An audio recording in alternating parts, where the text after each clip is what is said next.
प्यारे साथियों, जय हिंद। क्या हाल चाल है आप सभी लोग का। आशा करते हैं कि आप सभी लोग स्वस्थ होंगे। प्यारे साथियों, इस वीडियो के माध्यम से आप सभी लोग को Uttar Pradesh DElEd third semester का मैथ बहुविकल्पीय प्रश्नों का सलूशन मिलने वाला है। आज हम सभी लोग इस वीडियो के माध्यम से उत्तर प्रदेश डीएलएड यानी बीटीसी तृतीय सेमेस्टर राजन सीरीज का बहुविकल्पीय प्रश्नों की श्रृंखला चालू कर रहे हैं। तो चलिए आइए देखते हैं पहला सवाल क्या कहता है। और एक चीज ध्यान रहे, आप यदि उत्तर प्रदेश टेट या सी टेट या उत्तर प्रदेश सुपर टेट की तैयारी कर रहे हैं तो यह वीडियो आपके लिए बहुत इंपॉर्टेंट है। या किसी भी एक दिवसीय परीक्षा की तैयारी आप कर रहे हैं तो मैथ आना है तो आना है, तो ये वीडियो आप सभी के लिए बहुत इंपॉर्टेंट है। चलिए हम सभी लोग देखते हैं पहला सवाल आज का।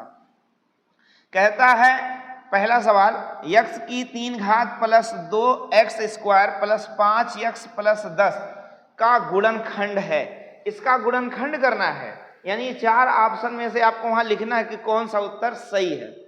अभी मैं आपको वस्तुनिष्ठ प्रश्न यानी बहुविकल्पीय प्रश्नों की श्रृंखला को हल करा रहा हूं।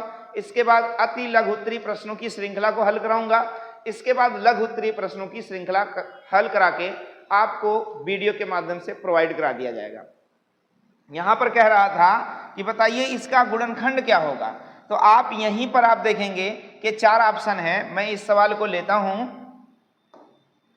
कह रहा है x की 3 घात प्लस 2x और प्लस क्या कहता है प्यारे साथी, देखोगे 5x धन 10, 2x स्क्वायर 5x धन 10, इसका गुणनखंड बताना है।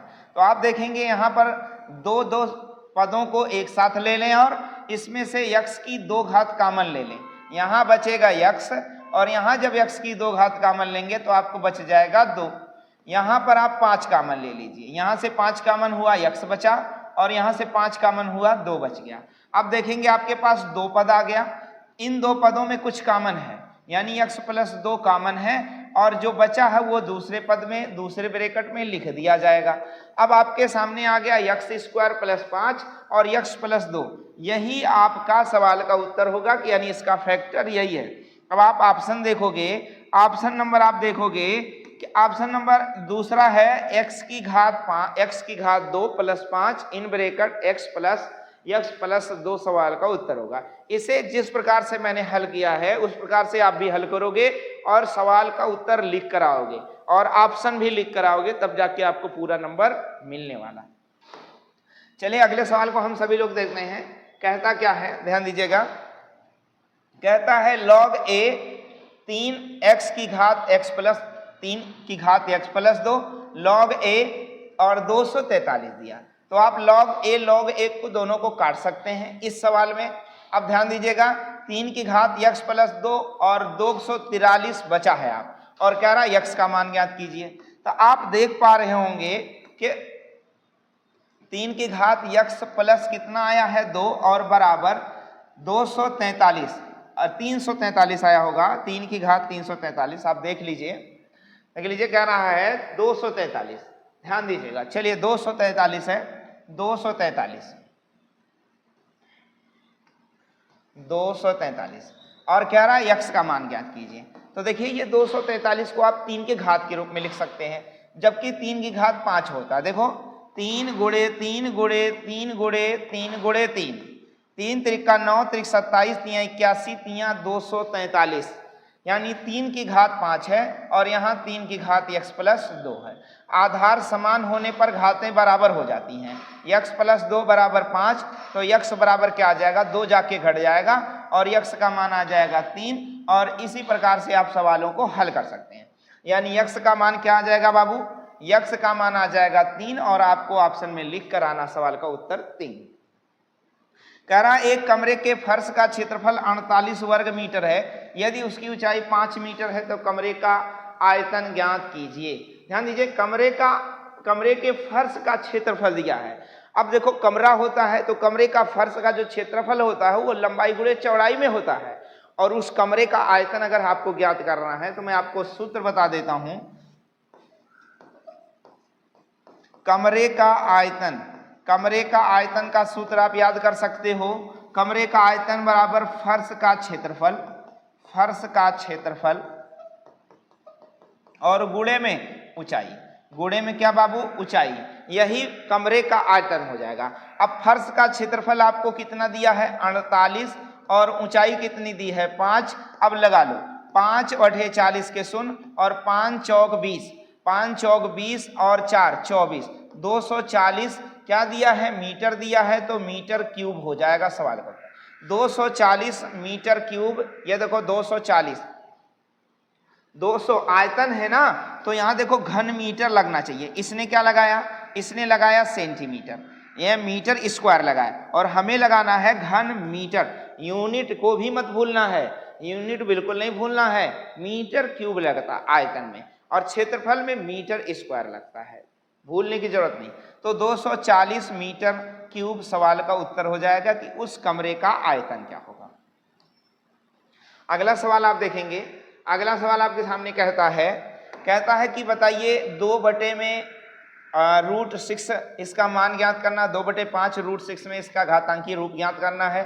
तो आपको 2/5 ही रहने देना है, इसको 1/6 लिख देना, बस सवाल का उत्तर 2/5 1/6, 2/5 1/6 यही सवाल का उत्तर है। बस आप एक चीज नोट कर लो, जब भी √x लिखा हो तो इसका मतलब होता है x की घात 1/2 और अगर क्यूब रूट लिखा हो और x लिखा हो तो इसका मतलब x की घात 1/3। अगर यहाँ पर मूल 4 हो तो x की घात 1/4 ऐसे आपको लिखना है। तो यहाँ सवाल का उत्तर क्या हो जाएगा 2/5 की घात में 1/x सवाल का उत्तर हो जाएगा। अगला सवाल आप देखेंगे, अगला सवाल आपके सामने है, कहता है यदि a equal to in bracket x विषम संख्या है और x is greater than or equal to 3 तथा b इतना दिया गया हो, तो कह रहा b माइनस a का मान ज्ञात करो। और देखो x क्या है, एक विषम संख्याएं हैं, तो ध्यान देना b में से a घटाओगे तो भैया b विषम संख्या जितनी है वे सभी क्या हो जाएंगी, कट जाएंगी, तो शेष रह जाएगा क्या, b माइनस a बराबर रह जाएगा 2 6 और क्या रह जाएगा 8 रह जाएगा, यही सवाल का उत्तर हो जाएगा। 2 6 8 यही सवाल का आपका उत्तर हो जाएगा और आपको लिख कर आना। कह रहा सांख्यिकी की सरोपयुक्त परिभाषा दी थी, किसने दी थी, तो लाविट ने दी थी। किसने दी थी, लाविट ने दी थी, ऑप्शन में आपको लगाना है। अगला है सांख्यिकी के पिता किसे कहा जाता है, सांख्यिकी के पिता किसे कहा जाता है, तो ध्यान दीजिए सांख्यिकी के पिता एकेन वाल को कहा जाता है। किसे कहा जाता है, सांख्यिकी के पिता एकेन वाल को कहा जाता है। अगला सवाल आप देखेंगे, कहता है यदि 2 3 और x का समांतर माध्य 3 है, तो कह रहा है x का मान ज्ञात करो। समांतर माध्य होता है पदों का योग बटे पदों की संख्या और बराबर क्या हो गया समांतर माध्य बराबर पदों का योग बटे पदों की संख्या बराबर माध्य। 3 बटे में है बाबू, 3 ला के गुणे में कर दो, 3 2 5 प्लस में x बराबर 3 त्रिक का 9, 5 प्लस है 5 माइनस आ जाएगा, x का मान आ जाएगा 4 और सवाल का उत्तर हो जाएगा 9 माइनस 5 बराबर 4, यानी सवाल का उत्तर। इसी प्रकार से वहां आपको हल करके लगा के लाना है, 5 नंबर पूरा मिलेगा, जाएगा नहीं कहीं। सारे ऑप्शन, सारे तरीके, सारे क्वेश्चन आप हल कर डालो, राजन सीरीज हो या पवन सीरीज हो, सबसे ज्यादा। चलिए देखिए अगले सवाल को देखते हैं। 2/x-1 प्लस 3/1 - x का मान ज्ञात करो।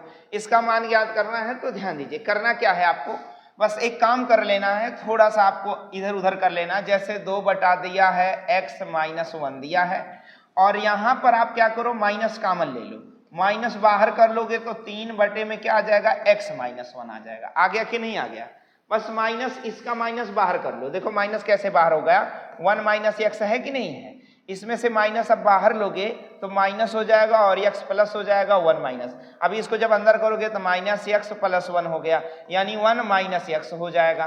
क्या हो जाएगा, 1 - x हो जाएगा। इसी प्रकार से मैंने यहाँ पर माइनस बाहर ले लिया। अब हर समान हो तो अंश जुड़ जाते हैं, देखो हर समान हो गया कि नहीं, अंश जुड़ या घट जाएगा, तो अंश -1 अपान x-1 आ गया। अब इस माइनस को हटाना है तो 1/1 - x कर दो, यही सवाल का उत्तर होगा। 1 अपान, देखो यही दिया गया है, यही दिया गया है, ऑप्शन को कुछ करने की जरूरत नहीं है। -1 अपान x - 1 यही सवाल का उत्तर है, आपको बदलने की जरूरत नहीं, यहां तक जाने की जरूरत नहीं। ठीक है, अगला सवाल दिया है 4 समानुपाती पदों में माध्य पदों का गुणनफल 36 है। यदि बाह्य पदों में से एक पद 3 हो तो दूसरा बाह्य पद क्या होगा? मैं आपको बता दूं, सूत्र याद कर लो, सूत्र याद कर लो। अंतः पदों का गुणनफल, मैं यही लिख देता हूं, अंतः पदों का गुणनफल, अंतः पदों का गुणनफल बराबर बाह्य पदों का गुणनफल। क्या है? बाह्य पदों का गुणनफल बताइए, बाह्य पदों का गुणनफल बता दीजिए। अब देखिए यही सूत्र आपको याद रखना है। यहां क्या दिया है? 4 समानुपाती पदों में मध्य पदों का गुणनफल, मध्य पद मतलब अंतः पद, इनका गुणनफल दिया गया है 36, इनका गुणनफल क्या दिया गया है? 36, और बाह्य पदों में एक पद क्या दिया गया है? 3, तो दूसरा पद आपको ज्ञात करना है। तो 3 उठा के यहां ले आओ, 3 से भाग दो, देखिए 12 आ जाएगा और सवाल का उत्तर आ जाएगा ऑप्शन नंबर 7 सवाल का उत्तर है। बस एक एक लाइन के सारे सवाल हैं, आपको घबराने की जरूरत नहीं है। ऐसा ना हो कि फिर आप फेल हो जाएं, प्रयास ये रहे कि फेल नहीं होना है, ध्यान रहे। आगे देखो क्या कह रहा कि 3/4 की घात 2 गुणे 3/4 की घात 10 भागे 3/4 की घात 8, कह रहा इसका मान ज्ञात करो। तो ध्यान दो, पहले भैया भाग होता है, पहले भाग होता है फिर गुणा होता है। तो 3/4, अब एक काम कर सकते हो, यहां घबराने की जरूरत नहीं। अगर सेम है, अगर आधार समान है, घातें क्या हो जाती हैं? जुड़ जाती हैं। लेकिन मैं अभी बाद में करता हूं, पहले मैं भाग कर लेता हूं, क्योंकि कोई गड़बड़ी नहीं चाहता हूं मैं। 3/4 और 3/4, देखो दोनों में 3/4 है ना। अगर आधार समान है, घातें क्या हो जाती हैं? भाग में घट जाती हैं। और यहाँ 8, 10 में से 8 जाएगा, क्या बचेगा? 2 बचेगा। भाई 10 में से घटा दो, 10 में से 8 घटाओगे, क्या बचेगा? 2। देखो 3/4 है, आधार समान है तो घातें क्या हो जाएंगी? घट जाएगी 2। अब आधार समान है तो घातें क्या हो जाएंगी? जुड़ जाएंगी।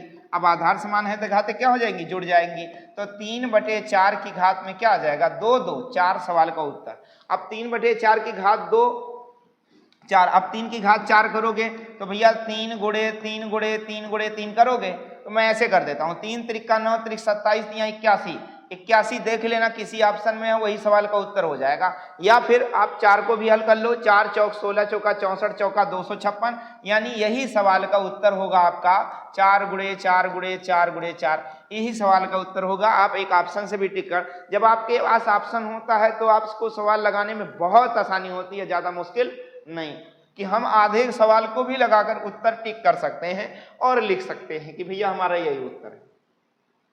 आगे के सवाल देखेंगे, कहता है कि किसान विकास पत्र में लगाई गई राशि दुगनी होती है। किसान विकास पत्र में लगाई गई राशि दुगनी होती है कितने सालों में? 10 वर्षों में। यदि किसान विकास पत्र में उसमें अपना पैसा आप लगाते हो तो 10 सालों में राशि कितनी हो जाएगी? यदि 1 करोड़ रुपया लगाओगे तो कै करोड़ मिलेगा? 2 करोड़ मिलेगा। कितना करोड़? 2 करोड़ मिलने वाला है। आज समझ रहे हैं ना? कह रहा ब्याज अर्धवार्षिक हो तो दर होती है। ब्याज यदि अर्धवार्षिक हो तो ब्याज अर्धवार्षिक हो तो दर क्या होगी भैया? दर भी क्या हो जाएगी? आधी हो जाएगी। जब भी आप सवाल लगाओगे चक्रवृद्धि ब्याज का या साधारण ब्याज का, यदि ब्याज अर्धवार्षिक हो तो दर भी आधी हो जाएगी, दर आधी हो जाएगी। कहते हैं भैया 12% वार्षिक ब्याज की दर से, तब वहां क्या लगाया जाएगा? 6% अर्धवार्षिक ब्याज की दर से। सवाल में तो वार्षिक दिया रहेगा, तो आपको लगाना क्या होगा? उसको आधा करके लगाना होगा। अगला सवाल आप देखेंगे, किस ब्याज की दर से 12 वर्ष में दुगनी हो जाती है? अब इस सवाल को आप समझ सकते हैं कि कोई धनराशि माना धनराशि 100 रुपया है, वो 2 गुनी हो गई है और 12 वर्ष का समय लगा है और आपको ब्याज दर बताना है। तो आप देखेंगे ये क्या था? आपका मूलधन था, ये क्या था? अमाउंट था, यानी 2 गुना हो गया है। तो आप देखेंगे ब्याज कितना बना? 100 रुपया। तो सूत्र आपको पता होना चाहिए, साधारण ब्याज बराबर क्या होता है? साधारण ब्याज बराबर होता है मूलधन गुणे में दर गुणे में समय और बटे में 100, यही सूत्र होता है आपका। साधारण ब्याज कितना आपने दिया? पाया 100 रुपया। मूलधन कितना आपका? दर क्या है? ज्ञात करना है। समय आपका 12 वर्ष है और बटे में 100, यक्स से यक्स कट जाएगा और आप देखोगे कि भैया 12/100 इधर आ जाएगा तो 100/12 हो जाएगा। और यहाँ क्या आ गया आर, तो भैया 4 तियां 12, 4 पचीसा में 100। अब आप देखेंगे कि 3 अठे 24 यानी 8 सही 1/3% की दर है। आपकी ब्याज की दर कितनी है? 8 सही 1/3%। अब ऑप्शन में कंप्लीट में दिया है तो घबराने की जरूरत ना है, आपको लगा देना है कितना प्रतिशत, लगभग 8% की वार्षिक ब्याज की दर से कोई धनराशि 12 वर्षों में क्या हो जाएगी? 2 गुनी हो जाएगी। अगला सवाल आप देखेंगे, कहता बहुत अच्छा सवाल है। देखिए 4 महीने में 50 पैसे या 1 पैसे प्रति रुपए प्रति महीने की ब्याज की दर से क्या होगा भैया? ब्याज होगा। 4 महीना 50 रुपया 1 पैसा प्रति 1 रुपए की दर से, देखिए 1 पैसा प्रति 1 रुपए और प्रति महीने की दर से ब्याज मिलने वाला है। तो चलो इस सवाल को हम अच्छे से लगाते हैं और 2 प्रकार से भी आप लगा सकते हो। देखना 1 रुपए में कितने रुपए में? 1 रुपए में कितना पैसा? 1 पैसा ब्याज। तो मैं कह दूं भैया 100 रुपए में कितना ब्याज? 100 से गुणा कर दो, यानी 100 रुपए में आप देखोगे तो 100 रुपए में भैया 1 रुपया ब्याज हो रहा है। 100 रुपए में कितना ब्याज हो रहा है? 1 रुपया ब्याज हो रहा है। तो सूत्र लगा दो, साधारण ब्याज बराबर मूलधन, क्या? मूलधन गुणे दर गुणे में समय और बटे में 100 लगा दो। चलो साधारण मूलधन कितना आपका है? 50 रुपया। दर कितना है? दर 1 रुपया है। और समय कितना लगा है? 4 माह और बटे में 100 लगा दो। अब देखोगे 4 पंचे 20, 200 आ गया और बटे में 100 है और 2 जीरो से 2 जीरो कट गया और 2 रुपया आपको क्या मिल गया? ब्याज के रूप में 2 रुपया आपको मिल गया। ब्याज कितना आपका आएगा? 2 रुपया ब्याज आएगा। कितना रुपया ब्याज आएगा बाबू? 2 रुपया ब्याज आएगा। ब्याज कितना आएगा? 2 रुपया। अरे ये तो मैंने कौन सा ऑप्शन लगा दिया?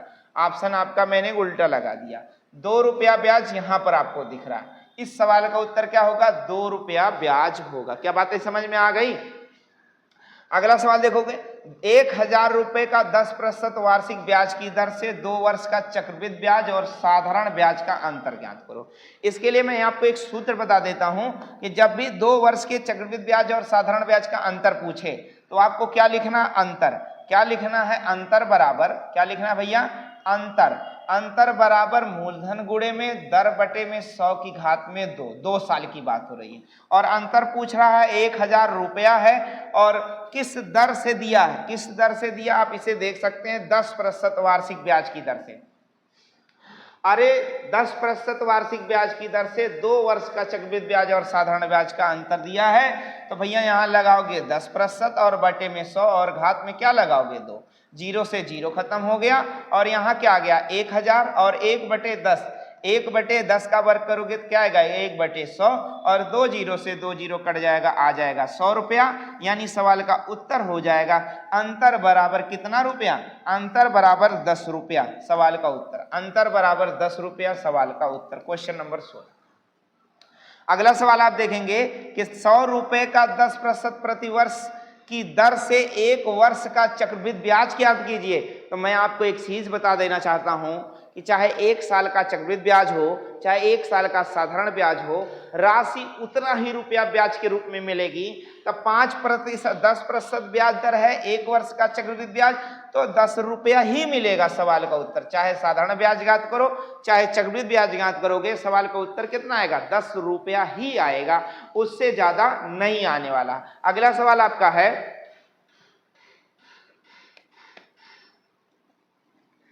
अगला सवाल आप देखेंगे, यदि प्रेक्षणों की संख्या 13 तथा उनका माध्य 9 है तो उनका योगफल क्या होगा? आपको मैं बता दूं माध्य बराबर क्या होता है? माध्य बराबर देखो उनका योगफल माध्य बराबर क्या होता है? पदों का योग यानी योगफल बटे में क्या? संख्या। योगफल बटे में क्या? आप संख्या लिख सकते हैं। माध्य बराबर होता है पदों का योग बटे पदों की संख्या, आप लिख सकते हैं। अब देखो माध्य कितना दिया है? 9 और योग पूछ रहा है आपसे। और संख्या कितना दिया है, 13 प्रेक्षण दिया है, 13 बटे में है 13 गुणे में 13 नवा में 117 आ जाएगा, यानी योगफल क्या हो जाएगा बच्चा, योगफल हो जाएगा 117। सवाल का उत्तर हो जाएगा 117, उनका क्या आएगा, योगफल आएगा। अगला सवाल आप देखेंगे, अगला सवाल आपसे कह रहा है कि प्रथम 10 प्राकृतिक संख्याओं का माध्य बता दीजिए। तो भैया प्रथम 10 प्राकृतिक संख्याओं का माध्य, अभी मैंने सवाल आपको सूत्र बताया है, पदों का योग बटे पदों की संख्या, यानी प्रथम 10 प्राकृतिक संख्याओं का योग निकालना होगा आपको। पहले प्रथम 10 प्राकृतिक संख्याओं का योग निकालने का मैं सूत्र आपको बता देता हूं। प्राकृतिक है, मैं सूत्र बता दे रहा हूं, प्राकृतिक संख्या का योग, प्राकृतिक संख्या का योग क्या होता है, तो सूत्र है n इंटू n प्लस 1/2 होता है। और 10 प्राकृतिक संख्या तो n की जगह क्या लगाओगे, 10, और 10 1 11 बटे में 2, और 2 पंचे 10 हो गया, यानी 11 पचे 55, 11 पचे 55। और कितनी संख्याएं थी, 10 संख्याएं थी।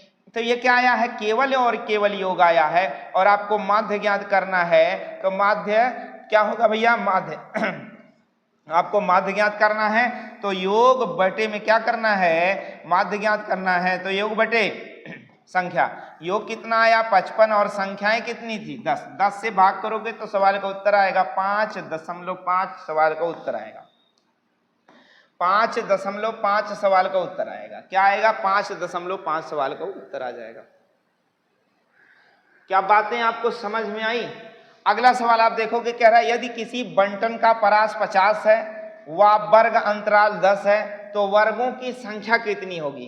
कह रहा है यदि किसी बंटन का परास 50 है और अंतराल 10 है तो भैया सीधे सीधे वर्गों की संख्या कितनी होगी, 50 होगी। वर्गों की संख्या क्या होगी, 50 होगी।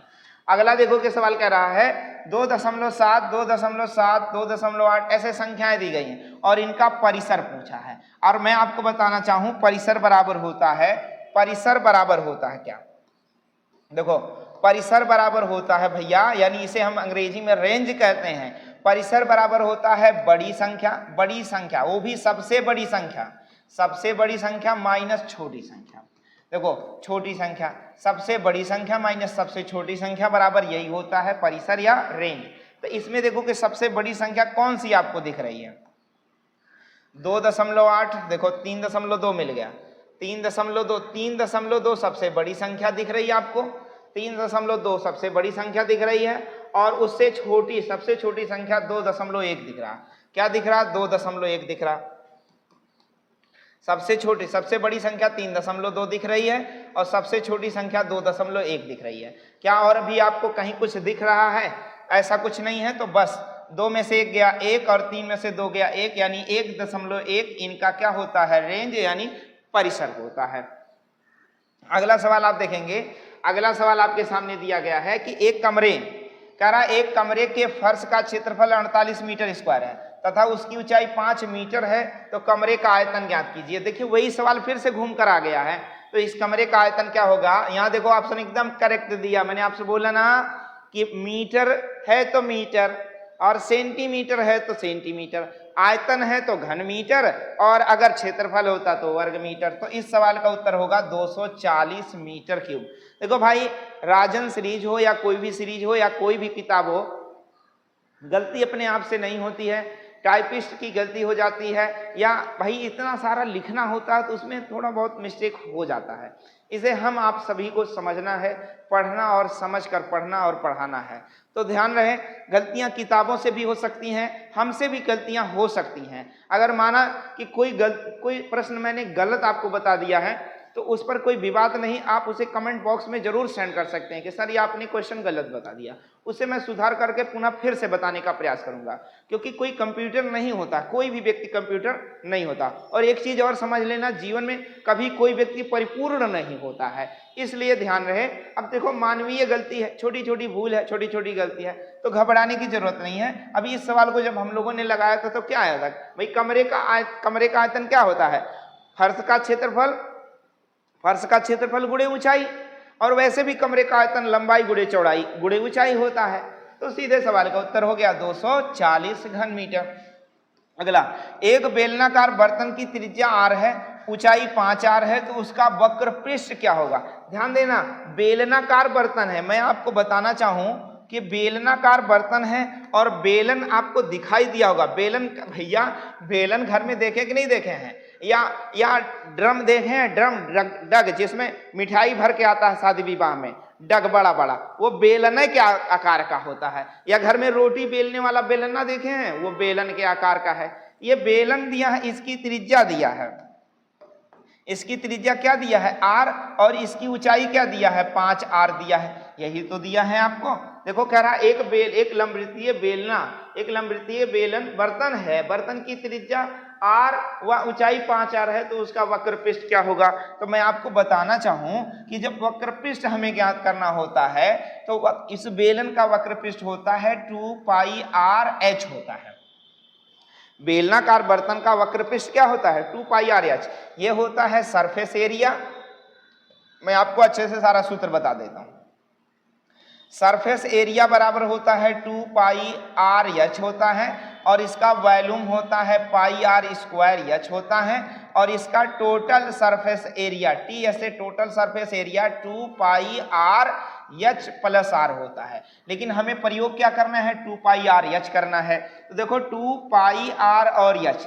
अब ध्यान देना 2 पाई की जगह देखो ऑप्शन में, देखो कभी कभी हमें क्या है पाई का मान नहीं लगाना होता है। अब देखो ऑप्शन में क्या दिया है पाई में दिया है, तो हम क्या करेंगे पाई में लगाएंगे भैया, पाई में लगाएंगे तो पाई रहने दिया जाए। आर की जगह त्रिज्या आर दिया है, आर रहने दो। ऊंचाई 5 है तो 5 आर लिख लो।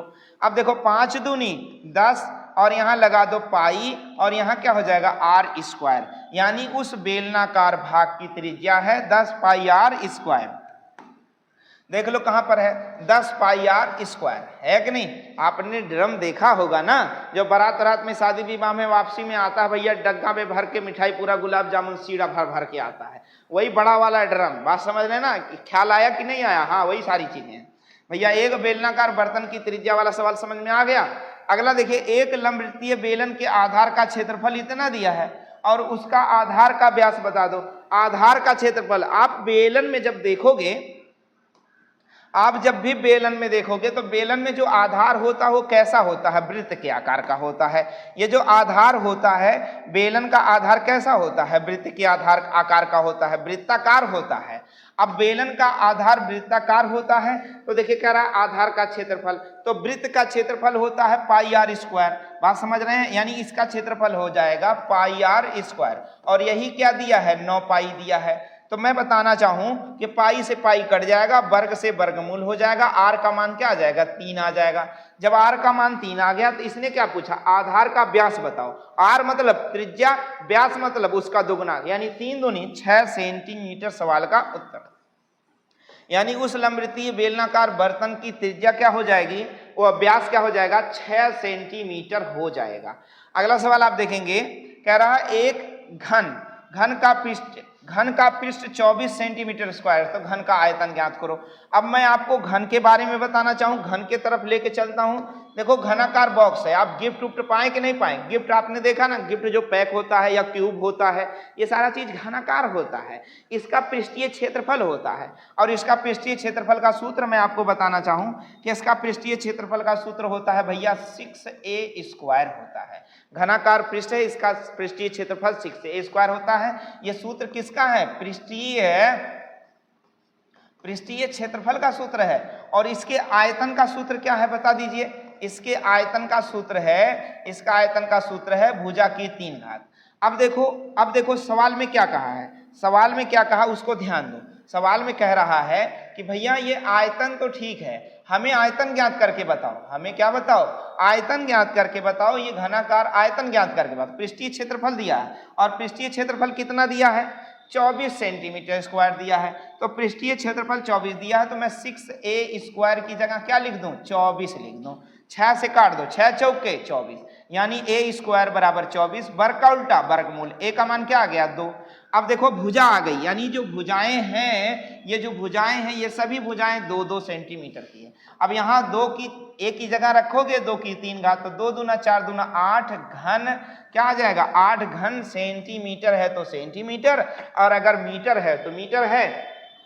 तो देखो क्या दिया है, सेंटीमीटर है तो सेंटीमीटर लगा देंगे भैया, उस घन का आयतन क्या हो जाएगा, 8 घन सेंटीमीटर हो जाएगा। प्यारे साथियों, मैंने उत्तर प्रदेश डीएलएड तृतीय सेमेस्टर का मैथ बहुविकल्पीय प्रश्नों की श्रृंखला आपको इस वीडियो के माध्यम से दे रहा हूं।